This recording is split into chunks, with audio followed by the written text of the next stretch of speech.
Gold, trusted gold buyers. మీరు తాకట్టు పెట్టిన బంగారాన్ని విడిపించి ఈ రోజు ఉన్న మార్కెట్ ధరకు కొనబడను.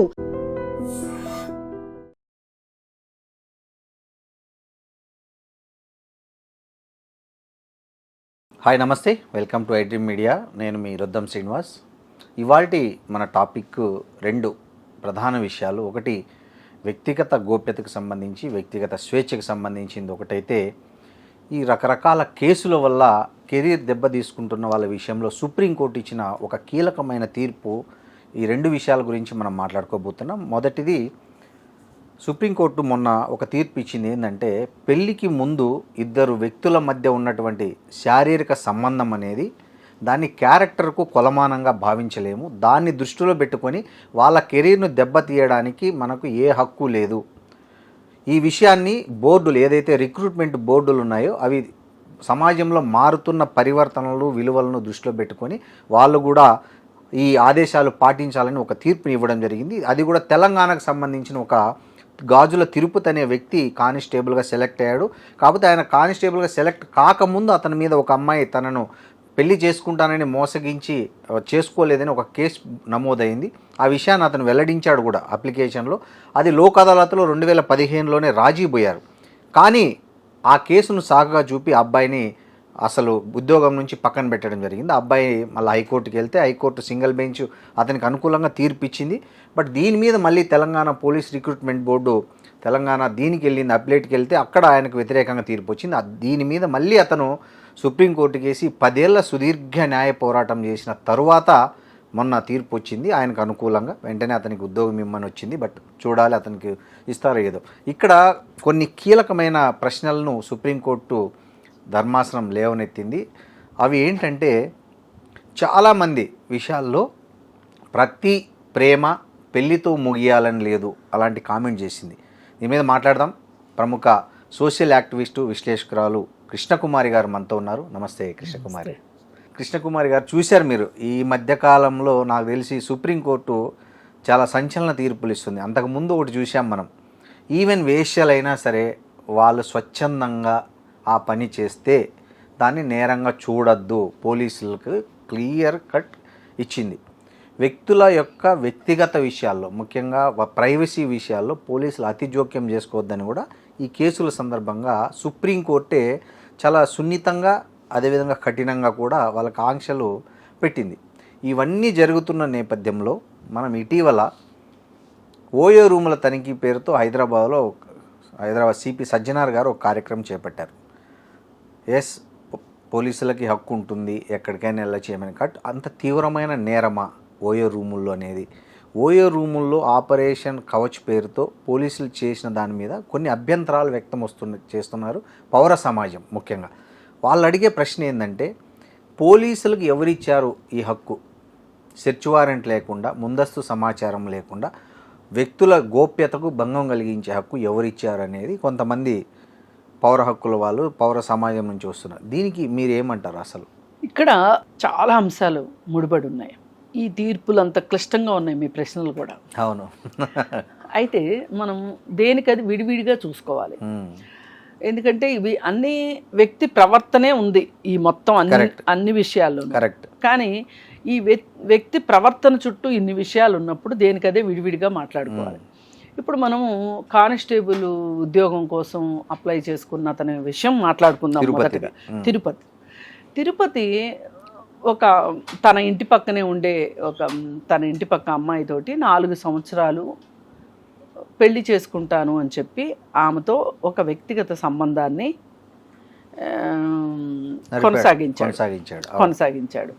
అయితే ఆ తరువాత అతను నేను వేరే పెళ్లి చేసుకుంటాను అని చెప్పాడు. కానీ ఆమెకు పెళ్లి చేసుకుంటాను అని చెప్పే ఆ రిలేషన్షిప్ని కొనసాగించాడు. అయితే ఆమె ఈ విషయం మీద అతనితోటి మాట్లాడి ఉంటుంది, అడిగి ఉంటుంది, ఏదో చిన్నో పెద్దో ప్రైవేట్ పంచాయతీ పెట్టించి ఉంటుంది.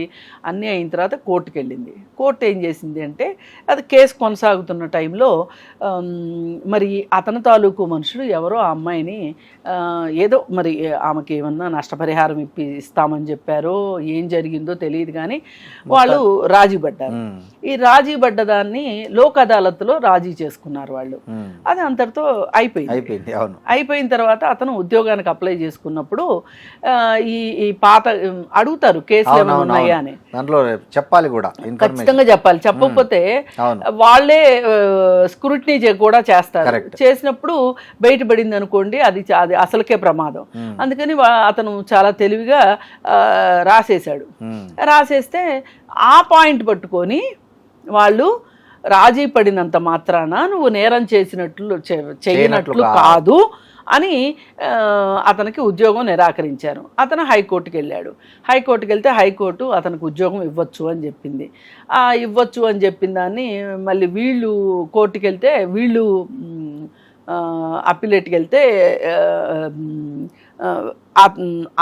వాళ్ళకి అనుకూలంగా తీర్పు వచ్చింది. అవును. ఇంకప్పుడు సుప్రీంకోర్టుకి వెళ్ళాడు మనోడు. సుప్రీంకోర్టుకి వెళ్తే సుప్రీంకోర్టు ఇప్పటికే దాదాపు 2017, 2018 నుంచి ఈ వివాహేతర సంబంధాల గురించి కొన్ని వివాదాస్పదమైన తీర్పులు ఇస్తూ ఉన్నది, గందరగోళం తీర్పులు ఇస్తుంది. దాన్ని ఆసరా చేసుకొని ఆ సైటేషన్స్ పెట్టినట్టున్నాడు కుర్రాడు లాయరు. అతనికి తీర్పు వచ్చింది. ఏమని? అతనికి ఉద్యోగం ఇవ్వండి. వాళ్ళ లైంగిక సంబంధాలను బట్టి వాళ్ళ ప్రవర్తనని మనం డిసైడ్ చేయలేము. మంచివాళ్ళు చెడ్డవాళ్ళు అని మనం లేబుల్ వేయలేము. తద్వారా వాళ్ళ కెరీర్ని దెబ్బతీసే హక్కు మనకు లేదు అని చెప్పి ఇచ్చింది. అయితే ఇక్కడ ఏంటంటారు అంటే, ఆ అమ్మాయి రాజీ పడింది కాబట్టి ఆ అమ్మాయి ఆరోపణలు తప్పని ఆ అమ్మాయి ఒప్పుకున్నట్లే కదా అనే మాట అన్నారు. ఇది అభ్యంతరకరం. కరెక్టే. ఏదో ఇంకా ఎందుకులే వివాదం అని ఆమె రాజీ పడి ఉండొచ్చు. ఇప్పుడు రాజీ పడినంత మాత్రాన నేరం జరగలేదని కాదు. అంతకుముందు కోర్టు ఏం చెప్పింది? నేరం మొదటిసారి చెప్పినప్పుడు రాజీ పడినంత మాత్రాన నేరము చేయలేదని కాదు అని అక్కడ చెప్పింది. ఇక్కడేమో ఇలా చెప్పింది. ఈ గందరగోళాలు సామాన్య ప్రజలకి లేనిపోని గందరగోళాన్ని సృష్టిస్తాయి. ఇప్పుడు చట్టాలు కానీ తీర్పులు కానీ సాధ్యమైనంత సరళంగా ఉండాలి. ఒక మామూలు లేమ్యాన్ కూడా చదువుకుంటే అర్థమయ్యేటట్లుగా ఉండాలి. ఇప్పుడు ఎందుకు ఇవన్నీ అర్థం కావాలి అంటే, ఒక వ్యక్తి తన ప్రవర్తనని సక్రమ మార్గంలో పెట్టుకోవడానికి చట్టాలు తీర్పులు ఎంతో కొంత ఉపకరిస్తాయి. ఇప్పుడు నిన్నటి వరకు ఇది తప్పని ఎవరూ చెప్పలేదు నాకు, ఈ రోజు చెప్పారు అంటే రేపటి నుంచి నేర్చుకుంటాడు. అంతే కదా. నీకు ఆ మాత్రం కామన్ సెన్స్ లేదా? నీకు ఆ మాత్రం తెలియదా? నిజంగా law is nothing but common sense. అంతే కదా. కానీ ప్రతి వ్యక్తి కామన్ సెన్స్ తో ఉండాలని ఎక్కడా లేదు. ఎందుకుంటారు? ఉండాలి నిజానికి. ఉండకపోయినా మనం ప్రశ్నించలేము. అది ఎప్పుడు ప్రశ్నిస్తాము? అది చట్టం అందులోకి వెళ్ళినప్పుడు ఏం నీకు ఆ మాత్రం తెలియదా అని అడుగుతారు. మామూలుగా మాట్లాడలేము. అయితే ఈ కేసులో చూసుకుంటే నిజానికి ఆ అమ్మాయి రాజీ పడకుండా పోరాటం చేసి ఉంటే ఆ అమ్మాయి గెలిచి ఉండేది. కరెక్ట్. ఎందుకంటే ఏ సంబంధానికైనా సరే, అంటే వివాహానికి ముందు, ముఖ్యంగా మన భారతీయ సమాజంలో పెళ్లికి ముందు లైంగిక సంబంధాలకి ప్రాతిపదిక పెళ్లి చేసుకుంటాను అనే ఒక వాగ్దానం గనక అయితే గనక, దానికి సంబంధించిన ఎవిడెన్స్ గనక మనం చూపించగలిగితే గనక ఖచ్చితంగా శిక్ష పడుతుంది. ఎందుకంటే ఇప్పుడు చూడండి, ఈ విషయంలో ఆడవాళ్ళకు ఒక తీర్పు, మగవాళ్ళకు ఒక న్యాయం, మగవాళ్ళకు ఒక న్యాయం, ఆడవాళ్ళకు ఒక న్యాయం లేదు ఇక్కడ. ఎందుకంటే మన అశూరెడ్డి కేసు చూసాం మనం. అశూరెడ్డి కేసులో వీళ్ళిద్దరూ కలిసి ఉన్నంత మాత్రాన ఆ అమ్మాయి పెళ్లి చేసుకోవాల్సిందే ఆ అమ్మాయిని అని అతను అడగలేడు. కానీ వాళ్ళు పెళ్లి చేసుకుంటాము అని చెప్పబట్టే అతను 9.5 కోట్లు ఖర్చు పెట్టాడు. కాబట్టి కోర్టు ఏం చెప్తుంది, ఆ కేసు తీసుకున్నారు, లేకపోతే పోవయ్యా అనేవాళ్ళు. ఇక్కడ ఆ ప్రాతిపదిక ఏంటి అనేది ఇంపార్టెంట్. ఇప్పుడు మన ఇద్దరం కొన్నాళ్ళు కలిసి ఉందాము, నాకు ఏ విధమైన ఆంక్షలు లేవు, నాకు నచ్చినంత కాలం నచ్చినంత కాలం ఉంటా అంటే అది వేరే విషయం. మన ఇద్దరికి నచ్చినంత కాలం మనం కలిసి ఉంటాము అనుకుంటే అది వేరే విషయం. ఇక్కడ పెళ్లి చేసుకుంటాను, ఇది 2014లో సంగతి, ఇవాళ 2026. ఆ రోజుకి ఈ రోజుకి చాలా తేడా వచ్చింది సమాజంలో. ఆ రోజు ఆ అమ్మాయి ఖచ్చితంగా పెళ్లి చేసుకుంటానంటేనే అతనితో లైంగిక సంబంధానికి వచ్చి ఉంటది, అదర్వైజ్ వచ్చేది కాదు. అయితే ఆ అమ్మాయి ఏం ఆలోచించుంటది, ఆ అమ్మాయి ఇంట్లో కుటుంబ సభ్యులు కానీ వాళ్ళందరూ ఏం చెప్పుంటారు, జరిగింది ఏదో జరిగింది, వాడు ఎలాగో పెళ్లి చేసుకుని అన్నాడు, ఇప్పుడు నువ్వు వేరే పెళ్లి చేసుకుని జీవితంలో స్థిరపడదు కానీ అని ఏదో చెప్పి ఆ అమ్మాయిని ఒప్పించుంటారు. అసలు ఈ కేసులో అసలు అన్నిటికన్నా ప్రధానం ఏంటి అంటే, ఆ రోజు కనుక ఆ అమ్మాయి నిలబడి పోరాడినట్లయితే అతనికి శిక్ష పడి ఉంటే ఇతనికి ఖచ్చితంగా ఉద్యోగం వచ్చేది కాదు. కేసు నడుస్తున్నా కూడా వచ్చేది కాదు ఇతనికి. లోక్ అదాలత్లో రాజీ పడకపోయి ఉంటే ఇతనికి ఎలిజిబిలిటీనే ఉండేది కాదు, ఎలిజిబిలిటీ ఉండేది యాక్చువల్గా. అందుకని ఏంటంటే ఏది ఏమైనప్పటికీ కూడా ఈ మారిన పరిస్థితులు ఏవో మారిపోయినాయి అని ఊహాగానాల్లోకి వెళ్ళి కోర్టులు కూడా ఇలాంటి తలతిక్కల తీర్పులు ఇస్తున్నాయి అనేది మనకు అర్థమవుతుంది. ఇప్పుడు దీన్ని దృష్టిలో పెట్టుకొని కొంతమంది ఏం ప్రశ్నలు ఏమనెత్తుతున్నారంటే, కానిస్టేబుల్కి అనుకూలంగా ఇద్దరు మేజర్ల వ్యక్తిగతమైన విషయాన్ని చట్టపరంగా నేరంగా చూడడం ఎంతవరకు సమంజసం, సుప్రీంకోర్టు చెప్పింది కరెక్టే అనే వాళ్ళు ఉన్నారు దీనిలో. ఎవరమ్మ చచ్చిపోతే వాళ్ళకి ఏడుపు వస్తుంది. అవును. ఇప్పుడు అదే కేసులో నాకు సంబంధించిన వాళ్ళు ఉన్నారనుకోండి, నేను ఒక రకంగా మాట్లాడతాను. ఇప్పుడు మీకు సంబంధించిన వాళ్ళు ఉన్నారనుకోండి, మీరు ఒక రకంగా మాట్లాడతారు. అందుకని ఈ అనుకోవటాలు ఇనుకోవటాలు కాదండి. ఇక్కడ కావాల్సింది ఏంటంటే లాజికల్గా ఏంటి ఇప్పుడు ఈ తీర్పు ఇచ్చిన దాని పర్యవసానం ఎలా ఉంటది అనేది ఇక్కడ ఇంపార్టెంట్. ఈ తీర్పు ఇవ్వటము అనేది మీరు దొంగ చేతికి తాళాలు ఇచ్చినట్టే, అంతే కదా. అసలు ఈ తీర్పులే కరెక్ట్ కాదు. ఎందుకంటే ఒక అమ్మాయి ఒక అబ్బాయి ఒక సంబంధం లివిన్లో ఉన్నారు అంటే వాళ్ళు పెళ్లి చేసుకోవాలనే ఉద్దేశంలో ఉంటే గనక ఖచ్చితంగా ఎవరైనా సరే అది ప్రామిస్ అవుతుంది, ప్రామిస్ని బ్రేక్ చేసినట్టు అవుతుంది. అందుకని ఆ విషయంలో ఇది పనికిరాదు. ఇప్పటికీ స్టిల్ పెళ్లి చేసుకుంటాను అనే ఉద్దేశంతో రిలేషన్ కంటిన్యూ చేస్తే కనుక ఈ రోజుకి కూడా ఇది ఈ మధ్యలో ఈ తేడాన్ని గమనించాలని నా ఉద్దేశం. అది ఇప్పుడు ఇప్పటికే అది ఉంది, అది లేదని కాదు. ఒకవేళ ఎవరన్నా సరదాగా కలిసి ఉందాము అనుకుంటే దానికి కోర్టుకు వెళ్ళడానికి, మళ్ళీ రేపొద్దున ఎప్పుడో నా మీద అత్యాచారం చేశాడు అనటానికి వాడుకోవటానికి కుదరదు. ఈ డిఫరెన్స్ని గమనించాలని చెప్పి కోరుకుంటున్నా. ఇకపోతే ఈ ఓయో రూముల విషయము వస్తే, ఓయో రూములు కోలివిన్ హాస్టల్స్ నాకు తెలిసి దక్షిణ భారతదేశంలో హైదరాబాదే టాప్లో ఉండొచ్చేమో నాకు తెలిసిన. అంటే బెంగళూరు కూడా ఉంటుంది, ఖచ్చితంగా బెంగళూరు కూడా ఉంటుంది. ఎందుకంటే సాఫ్ట్వేర్ ఇండస్ట్రీ అక్కడ కూడా ఎక్కువ ఉంది, ఇక్కడ మీద అక్కడ ఉంది. మేబీ పూనాలో కూడా బాగానే ఉండొచ్చు. ఈ మహారాష్ట్రను కూడా ఒక రకంగా సౌత్ కింద లెక్కేసుకోవాలి, హైయెస్ట్ ఉండొచ్చు. అయితే ఈ వీటి ప్రకారంగా చూసుకుంటే కనుక ఓయో రూమ్స్ లాగా వాడట్లేదు. ఓయో రూము పెట్టిన ఇదేంటంటే తక్కువ ఖర్చులో సామాన్యులకి ఒక హోటల్ రూమ్ అందుబాటులో ఉండేలాగా ఓయో రూమ్స్ వచ్చినాయి. ఇప్పుడు ఈ హోటల్స్లో ఏంటంటే, ఈ పెద్ద పెద్ద స్టార్ హోటల్స్లో ఏంటంటే ఖాళీ ఉన్నా సరే వాళ్ళు 10,000 5,000 ఛార్జ్ చేస్తారు. ఎక్కువ కూడా రెండో వాళ్ళ అవసరాన్ని బట్టి ఎక్కువ చేసే అవకాశం కూడా ఉంది. ఆ టారిఫ్ ప్రకారం వెళ్ళరు వాళ్ళు.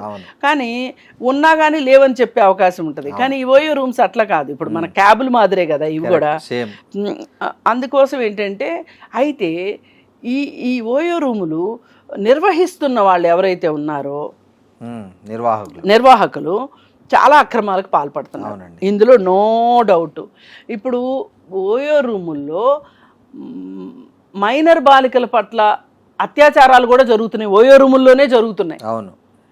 ఇంకోటి వాళ్ళే అక్కడ సీక్రెట్ కెమెరాలు పెట్టి దాన్ని అంతా షూట్ చేసి అక్కడ మళ్ళీ వాళ్ళే ఉల్టా ఎవరైతే ఓయో రూమ్ వాళ్ళు ఉన్నారో పనిచేసే వాళ్ళు కొంతమంది ఉల్టా బ్లాక్మెయిల్ చేసి లక్షలు డబ్బులు డిమాండ్ చేసిన కేసులు కూడా ఉన్నాయి. అందుకని ఓయో రూముల్లో ఆధార్ కార్డు ప్రకారంగా వాళ్ళు తీసుకోవట్లేదు. ఆధార్ కార్డు మ్యాండేటరీయే, అవును. కానీ ఆధార్ కార్డు లేకపోయినా మరి లేకపోతే ఒక మైనర్ గాల్ని తీసుకుని వస్తే చూస్తే మనకు తెలియదండి మైనరా మేజరా ఆ మాత్రం ఎలా ఇస్తున్నారండి? వాళ్ళకి కావాల్సిన డబ్బులు. అవును. అందుకే వాళ్ళు ఏం చేస్తున్నారు, ఇప్పుడు గంజాయి అక్రమ రవాణాకి కూడా, అలాగే మహిళల అక్రమ రవాణా జరుగుతుందని, లేదు కొంతమంది యాంటీ సోషల్ పర్సనాలిటీ పీపుల్ కూర్చొని అక్కడ పేకాటాలు, మందు తాగటాలు, గందరగోళం చేయటాలు, అమ్మాయిలను తెచ్చుకొని ఇదంతా ఇది ఒక చిన్నపాటి వ్యభిచార గృహం లాగా అసాంఘిక కార్యకలాపాలు వ్యభిచార గృహం అని చేస్తున్నారు. అయితే వీళ్ళ ధీమా ఏంటి అంటే పోలీసులు ఇక్కడికి రైడ్కి రారు కదా, ఓయో రూమ్ అని ఉండేసరికి పోలీసులు రారు కదా అనే ఒక ధీమాతో వాళ్ళు చేస్తున్నారు. అయితే దాన్ని బ్రేక్ చేస్తూ సజ్జనార్ గారు వెళ్ళారు. ఈ మధ్య ఓయో రూముల మీద కేసులు ఎక్కువ అవుతున్నాయి కాబట్టి ఆయన వెళ్ళిన దానికి ఏమి మనకి ఎవరికి అభ్యంతరం లేదు. దాని పట్ల అభ్యంతరం కూడా అది పోలీస్ డ్యూటీ ప్రకారంగా వాళ్ళకి ఏవో కొన్ని ఇన్ఫర్మేషన్స్ వచ్చిన దాని ప్రకారం వెళ్ళారనుకోవచ్చు. కానీ ఆయన అక్కడికి వెళ్ళిన తర్వాత ఆయన ఎవరైతే ఆ రూముల్లో దొరికిన పిల్లలతోటి ఈయన మాట్లాడుతున్న ఫోటోలు ప్రెస్కి రిలీజ్ చేయటం మట్టుకు వీడియోలు ఇది కరెక్ట్ కాదు. పోలీస్ ఆఫీసర్ వాళ్ళ వ్యక్తిగత గోప్యతని నెట్ట నిలువున ముంచేసినట్టు. కరెక్ట్. అది చేయకుండా ఉండాల్సింది. అక్కడ మట్టుకు ఆయన మరి ఆయనకి ఉండే కాస్త ఏమంటారు పబ్లిక్ ఇమేజ్ ఇంట్రెస్ట్ ఆయనకు బాగా ఆయన పబ్లిసిటీ ఇమేజ్ ఆయనకు ఉంది. ఆ పబ్లిసిటీ ఇమేజ్లోనే ఒక్కొక్కసారి బాధితులు వెళ్తూ ఉంటారు.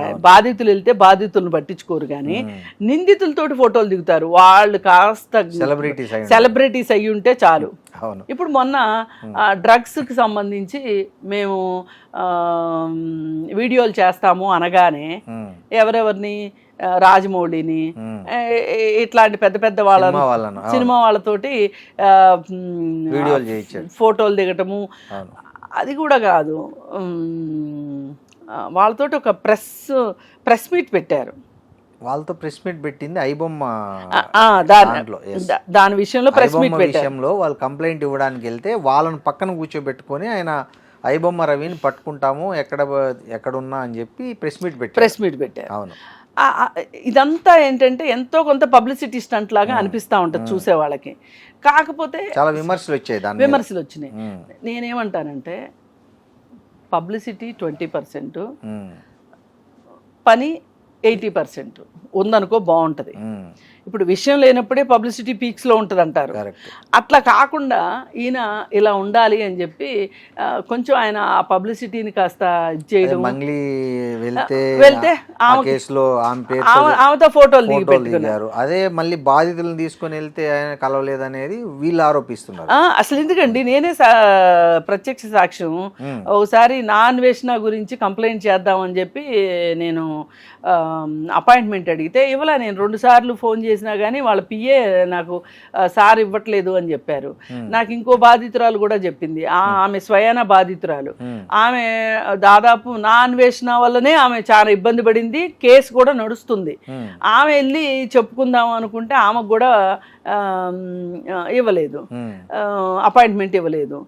మరి పెద్ద పెద్ద వాళ్ళకే ఇస్తారా మీరు అపాయింట్మెంట్లు? ఇప్పుడు చట్టం ముందు అందరూ సమానులే అనుకున్నప్పుడు బాధితులు అందరూ కూడా చట్టం ముందు సమానులే, అంతే కదా. ఖచ్చితంగా ఇప్పుడు నిందితులు బాధితులు ఒకటనేది ఉండదు కదా. డబ్బున్నోళ్ళు సెలబ్రిటీలు ఏముండదు, లేదు కదా. నేరమే, చట్టమే. అవును. సరే, ఈ విషయం. ఇకపోతే ఇంకొక 3వ విషయము కోలివింగ్ హాస్టల్స్. నిజంగా అవి తనిఖీ చేయాలి. ఫస్ట్ ఆఫ్ ఆల్ వాళ్ళ డేటా ఫస్ట్ రికార్డులు తనిఖీ చేయాలి. ఈ కోలివిన్స్ రావటం వల్ల హైదరాబాదు, ముఖ్యంగా బెంగళూరు కూడా ఉండొచ్చు, పూనా కూడా ఉండొచ్చు, వేరే సిటీస్ కూడా ఉండుండొచ్చు, లేవు ఎక్కడ, మొత్తం హైదరాబాద్లోనే ఉంది దరిద్రం అంతా అని నేను మాట్లాడదలుచుకోలేదు. కానీ ఇక్కడ ఏం జరుగుతుంది అంటే, కోలివిన్ ప్లాట్ఫామ్ క్రియేట్ చేయటం వల్ల అమ్మాయి అబ్బాయి కలిసి ఉంటున్నారు. ఈ కలిసున్న అమ్మాయి అబ్బాయిలో విభేదాలు వచ్చినప్పుడు, లేకపోతే పొరపచ్చాలు వచ్చినప్పుడు ఎవరో ఒకళ్ళు, అది అమ్మాయి కావచ్చు అబ్బాయి కావచ్చు, డిప్రెషన్లోకి వెళ్తున్నారు. మొన్న ఒక అమ్మాయి గచ్చిబౌలిలో ఒక హాస్టల్లో 5 అంతస్తుల బిల్డింగ్ నుంచి దూకి చనిపోయింది. అక్కడ ఏమై ఉంటుంది, ఖచ్చితంగా అతను బ్రేకప్ చెప్పుంటాడు, లేదు ఈ అమ్మాయి బ్రేకప్ చెప్తే అతను ఒప్పుకుని ఉండడు, ఏదో జరిగింది అక్కడ. అసలు ఇలాంటి ఆస్కారం ఎందుకు ఇవ్వాలి? మామూలు పరిస్థితుల్లో అయితే ఒక అమ్మాయి వెళ్ళి నాకు ఇల్లు కావాలి అని అడిగితే గనక 1,00,000 ప్రశ్నలు వేస్తారు, ఇవ్వరు, అడుగుతారు, అబ్బాయికి కూడా ఇవ్వరు. అసలు కొంతమంది అయితే నో బ్యాచులర్స్ అని బోర్డులు కూడా పెడతారు. ఒక అమ్మాయి అబ్బాయి వెళ్ళి అడిగితే మీకు పెళ్ళయిందా అని అడుగుతారు ఫస్టే. అబద్ధం చెప్పినా మీ పేరెంట్స్ తో మాట్లాడించండి, ఏదో ఒక ఫోటోలు చూపించి రకరకాల క్వశ్చన్స్ చేస్తారు, ఏదో ఒక ఇంటరాక్షన్ ఉంటది. అలాంటి ఇబ్బందులు ఏమీ లేకపోకుండా మీరు ఏం చేస్తారు, ఇప్పుడు కోలివిన్ అని పెట్టేశారు. పెట్టేసిన దానివల్ల నేనేమని అభిప్రాయపడుతున్నానంటే, ఈ రోజుకి ఎక్కడన్నా అశూరెడ్డి లాంటి వల్ల మోసపోయిన అబ్బాయిలు కూడా ఉండుండొచ్చు, కాదని నేను అనట్లా. ఎక్కువ శాతం అమ్మాయిలకే నష్టం ఇది, కోలివింగ్ హాస్టల్స్ వల్ల. అలా ఎందుకు రకాల నష్టపోయేది వాళ్ళే. ఎందుకో చెప్తాను. ఇప్పుడు కోలివిన్లో ఉన్నప్పుడు అతనేంటో మొత్తం తెలియకుండానే వీళ్ళు కలిసి ఉంటారు కదా. కలిసి ఉన్నప్పుడు అతను వీళ్ళకి సంబంధించిన సీక్రెట్స్ ఏవైనా ఉంటే మాట్లాడేసుకుంటారు కదా. వాటిని పట్టుకొని ఫోటోలో వీడియోలో వీటిని పట్టుకొని బ్లాక్మెయిల్ చేసే అవకాశం ఉంది. ఇప్పుడు ఆడవాళ్ళు చేయరా అని అనేస్తారు. ఇప్పుడు రెడీగా ఉంటారు ఒక బ్యాచ్, ప్రశ్నించే బ్యాచ్. నేనేం చెప్తున్నానంటే, నేను ఏది మాట్లాడినా నేషనల్ క్రైమ్ రిపోర్ట్స్ బ్యూరో వాళ్ళు ఇచ్చిన డేటా కానీ పోలీస్ స్టేషన్స్లో నమోదవుతున్న డేటా ప్రకారమే నేను మాట్లాడతా. ఇవాళ సైబర్ క్రైమ్లో నమోదయ్యే కేసులు, షీ టీమ్స్లో నమోదయ్యే కేసులు చూసుకుంటే దాదాపు కంప్లైంట్ ఇస్తున్న వాళ్ళందరూ అమ్మాయిలే. అంటే అబ్బాయిలకి నష్టం జరిగితే ఎవరా ఇస్తారు? ఖచ్చితంగా ఇస్తారుగా. అమ్మాయిలు ఇంకా ఆలోచిస్తారు, పెళ్లి కావాలి, మళ్ళీ ఇవన్నీ ఉంటాయి కదా, నీ ఫోటోలు నీ వీడియోలు ఎవరికో చూపిస్తాను అని చెప్పి బెదిరించి డబ్బులు గుంజేంత స్థాయికి ఇంకా ఆడపిల్లలు ఎదిగారని నేను అనుకోవట్లే. అది ఇవి 90 ఉంటే 10 ఉండొచ్చు. ఎదిగటమో దిగజారటమో అది వేరే విషయము. ఆ స్థాయికి అయితే ఆడపిల్లలు వెళ్ళారని నేను అనుకోవట్లే. ఇంకా మన సమాజం ఆ స్థితిలోనే ఉంది. అందుకోసం ఏంటి అంటే, ఇది ఖచ్చితంగా అమ్మాయిలకే నష్టం ఈ కోలివిన్ వల్ల. ఇప్పుడు ఇంకోటి ఏం చెప్తున్నారు, కోలివిన్లో ఉన్నన్ని రోజులు ఉండి వీళ్ళు వాళ్ళ దగ్గర నుంచి డబ్బులు తీసుకొని ఒక పాయింట్ వచ్చిన తర్వాత మేము మీతో కలిసి ఉండమని చెప్పి అమ్మాయిలు అంటున్నారు అని చెప్పి మాట్లాడుతున్నారు. అసలు ఇలా చేయని అబ్బాయిలు ఉన్నారా? అమ్మాయిలు ఏటీఎం కార్డులతో సహా వీళ్ళ దగ్గర పెట్టుకొని, ఇప్పుడు నా దగ్గర కూడా 1-2 కేసులు ఉన్నాయి. అమ్మాయిలు అలా చేసి అమ్మాయిలే అబ్బాయిలే ఏటీఎం లాగా వాడేస్తున్నారని కేసులు కూడా ఉన్నాయి. నా దగ్గర కూడా 1-2 కేసులు ఉన్నాయి. కాకపోతే మనము ఆరిజిన్ దగ్గరికి వెళ్ళాలి, అసలు పాయింట్ దగ్గరికి వెళ్ళాలి. ఆ అమ్మాయి అలా ఎందుకు బిహేవ్ చేసింది అనే దగ్గరికి వెళ్తే, నా దగ్గర ఉన్న 2-3 కేసుల్లో తేలింది ఏంటి అంటే, ఆ అమ్మాయి తల్లిదండ్రులకి వీళ్ళతోటి పెళ్లి ఇష్టం లేదు. అందుకోసం వీళ్ళు ఏం చేశారంటే టాటా బై బై చెప్పారు. ఈ టాటా బై బై చెప్పినప్పుడు ఈ అబ్బాయిలు ఏమడుగుతారంటే, సహజంగా సరే నన్ను వద్దనుకుంటున్నావు కదా, నేను ఇచ్చినవన్నీ ఇచ్చేయి అంటారు. అంతేగా, న్యాచురల్గా వాళ్ళు ఇచ్చేస్తే ఏ పేచి ఉండదు. నన్ను అడిగితే ఇవ్వరు వాళ్ళు, అశూరెడ్డి లాగా ఇవ్వరు. ఇటు పెళ్లికి ఒప్పుకోరు, అటు ఇవి ఇవ్వరు. ఇక్కడ వస్తుంది పంచాయతీ. అందుకని ఏంటంటే, ఏ అమ్మాయి అయినా సరే మీరు ఆత్మాభిమానాన్ని, ఆత్మగౌరవాన్ని తాకట్టు పెట్టి రెండో మనిషి వైపు ఎక్కువ ఆధారపడ్డారు అంటే ఎప్పటికైనా అది మీ ఆత్మగౌరవానికి దెబ్బే తగులుతుంది. ఇప్పుడు కొంతమంది షాపింగ్లు చేయించుకుంటారు అమ్మాయిలు అని చెప్తారు, ఇది కామన్గా ఉండేది. అయితే హోటల్స్కి తీసుకెళ్తారు, ఖరీదైన హోటల్స్కి. ఇప్పుడు జ్యువెలరీ కొనుక్కుంటారు, బట్టలు కొనుక్కుంటారు. అసలు మొన్న ఈ మధ్య ఒక కేసు వేసాడు, వాడు అసలే తాడు బొంగరు లేనోడు, వాడు కేసు వేసాడు.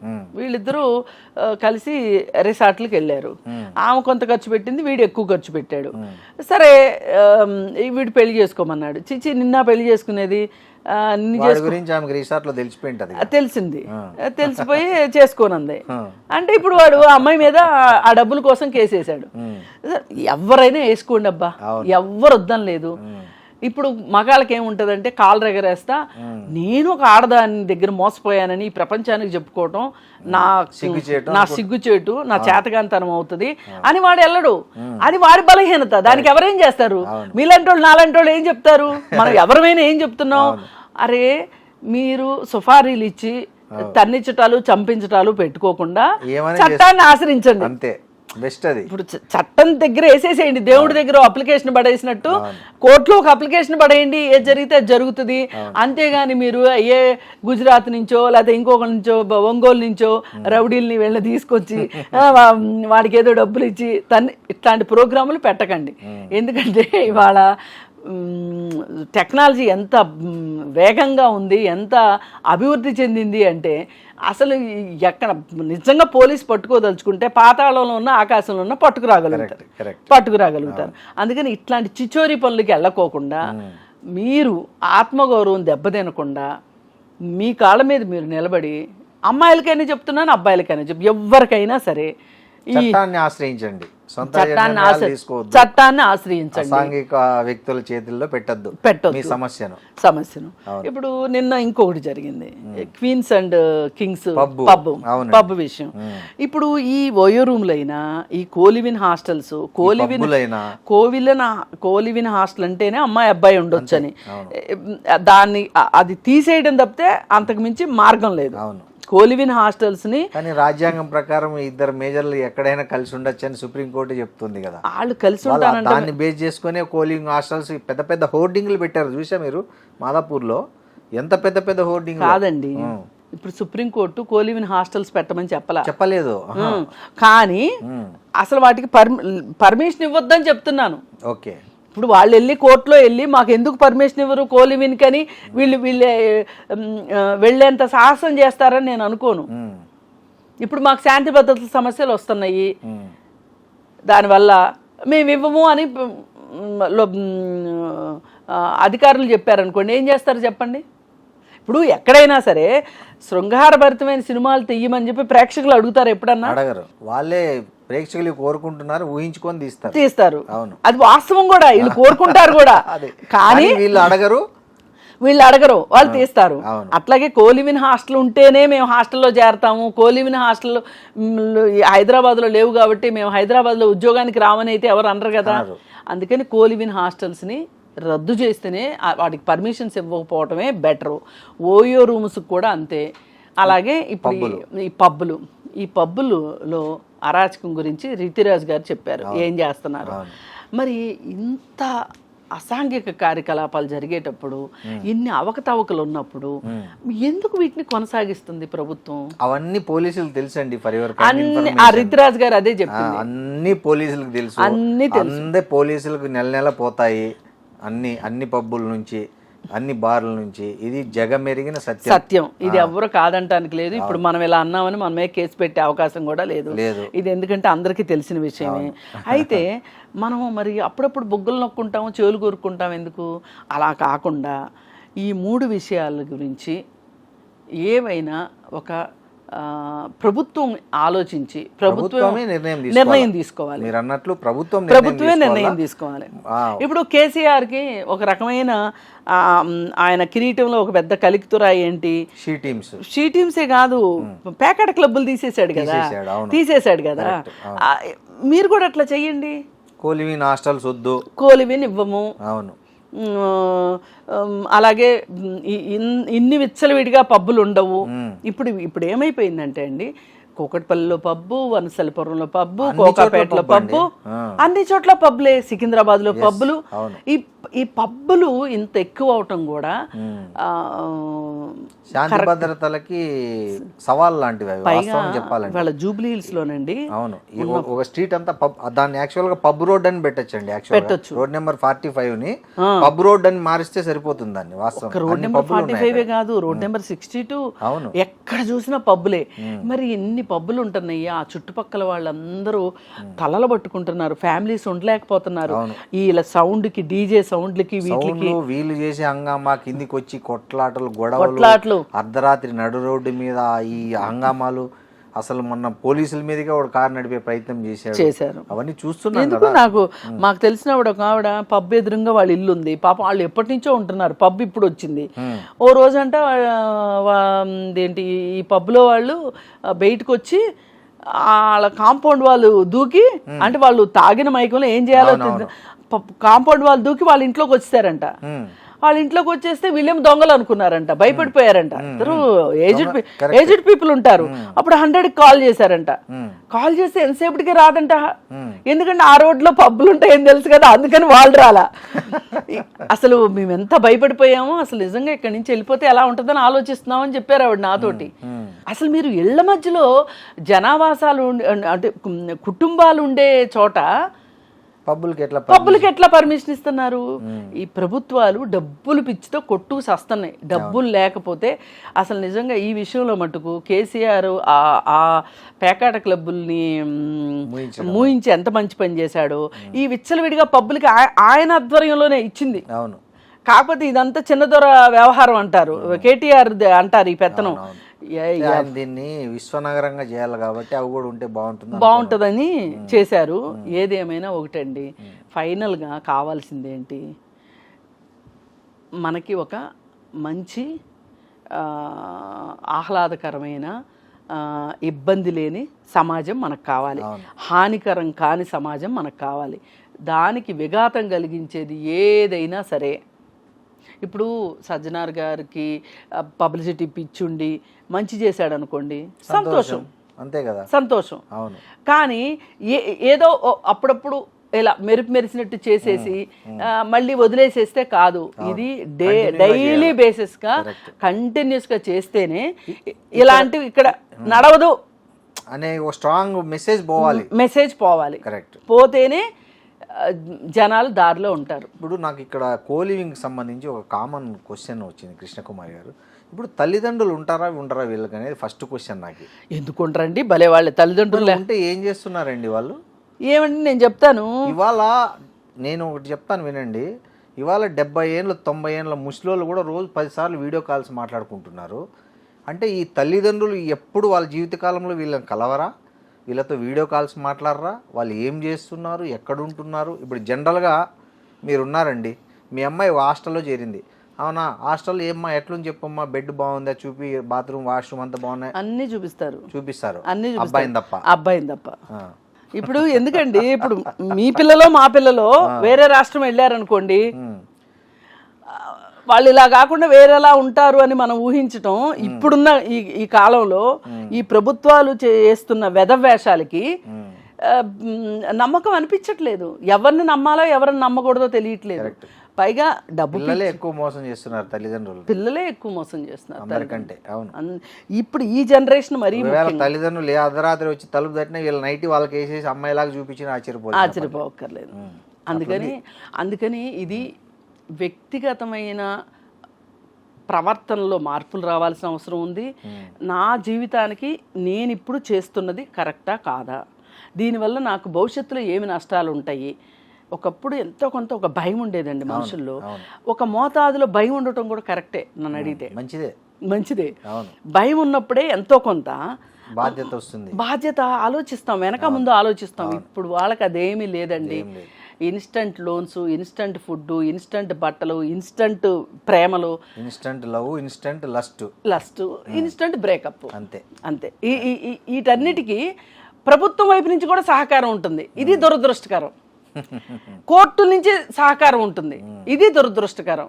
ఇవి మారాలని చెప్పి ఎంత అవునన్నా కాదన్నా మన దేశంలో హైదరాబాదుని చూసో, ఢిల్లీని చూసో, బాంబేని చూసో దేశం అంతా అలా ఉంది అని అనుకోవటం పొరపాటు. అందుకని మన దేశం ఇంకా ఇప్పటికీ చదువుకోని ఊర్లు ఉన్నాయి, ఇప్పటికీ కరెంట్ లేని ఊర్లు ఉన్నాయి, రోడ్లు లేని ఊర్లు ఉన్నాయి, బస్సులు లేని ఊర్లు ఉన్నాయి. కాబట్టి అందరిని ఒకే ఘాట కట్టేసి ఈ చట్టాలు చేయడం కూడా కరెక్ట్ కాదు. ఆలోచించాలి చట్టాలు చేయటానికి. అలాగే అనుమతులు ఇచ్చే విషయంలో కూడా లోకల్ బాడీస్ కూడా ఆలోచించాల్సిన అవసరం ఉంది అని నేను చెప్తాను. మన ఇంకో తీర్పు వచ్చిందండి సుప్రీంకోర్టు. ఈవెన్ వేశ్య వృత్తికి వెళ్ళాలనుకునే వాళ్ళు స్వచ్ఛందంగా వెళ్ళినా కూడా వాళ్ళకి అది నేరంగా వద్దు, నేరంగా చూడొద్దు, ఇష్టపడి చేసేదాన్ని అని సుప్రీంకోర్టు వ్యాఖ్యానించింది. అలాగే ఇట్లా ఏదైనా వ్యభిచారం చేస్తున్న వాళ్ళను పోలీసులు తనిఖీల పేరుతో ఇబ్బంది పెట్టొద్దని కూడా చెప్పింది. దీన్ని ఎట్లా మనం అర్థం చేసుకోవాలంటే? తనిఖీల పేరుతో ఇబ్బంది పెట్టొద్దని లేదండి, వాళ్ళని మీడియాలో చూపించే విషయంలో రిస్ట్రిక్షన్స్ పాటించాలి. వాళ్ళు అదొక వృత్తిగా స్వీకరించినప్పుడు, అది వ్యక్తిగత ఇష్టమైనప్పుడు, అది ఒక సంస్థాగతంగా వ్యవస్థాగతంగా జరగనప్పుడు వాళ్ళకి కూడా హక్కులు ఉంటాయి అని చెప్పింది. ఇది కూడా ఏంటి అంటే కొంచెం ప్రభుత్వము తన బాధ్యతనిచ్చి తప్పించుకోవటానికండి. ఏ మహిళ కూడా స్వచ్ఛందంగా నేనే వేశ్యా వృత్తిలో నేనే ఈ ప్రొఫెషన్ ద్వారానే బతుకుతాను, నా బ్రతుకు తెరువు ఇది అని ఏ మహిళ అనుకోదండి. ఏ భర్త చనిపోయిన భార్యో, లేకపోతే భర్త వదిలేసిన భార్యో, లేకపోతే హ్యూమన్ ట్రాఫికింగ్లో భాగంగా దొరికిన అమ్మాయో, లేకపోతే ఒక ప్రియుడు మోసం చేస్తే మోసపోయిన అమ్మాయో, వీళ్ళే ఈ వృత్తిలోకి వస్తారు ఎక్కువ శాతం. ఇక వచ్చాక వాళ్ళు అందులోంచి బయటకు వస్తా ఉన్న సమాజం రానివ్వదు వాళ్ళు, అందుకని అక్కడే ఉంటారు వాళ్ళు. అందుకోసం అని చెప్పి వాళ్ళ హక్కుల కోసం అని చెప్పి వాళ్ళకి రైట్స్ ఉన్నాయని చెప్పటం కొంతవరకు కరెక్టే, కానీ అసలు దీనికి అసలు ఇంకొక ప్రత్యామ్నాయం కూడా ఆలోచించాలి. కానీ ఈ మొత్తంలో నాకు నచ్చింది ఒకటేంటంటే, వీళ్ళని వ్యభిచారులు దొరికారు అని మీడియాకి చూపించకూడదు అన్నారు, ఇది బాగుంది. ఇంకొకటి ఏంటంటే పునరావాస కేంద్రాల్లో పెట్టి వాళ్ళని జైళ్ళ లాంటి మురిక్కుపాల లాంటి చోట పెట్టొద్దు అని చెప్పారు, అది ఒకటి బాగుంది. సరే, ఏది ఏమైనానండి, తీర్పులు నేను మొదటే చెప్పినట్టు సామాన్య జనానికి కూడా అర్థమయ్యేటట్లు ఉండాలి కనీసం. లేకపోతే కనీసం గందరగోళమైనా సృష్టించకుండా ఉంటే చాలు. Thank you Krishna.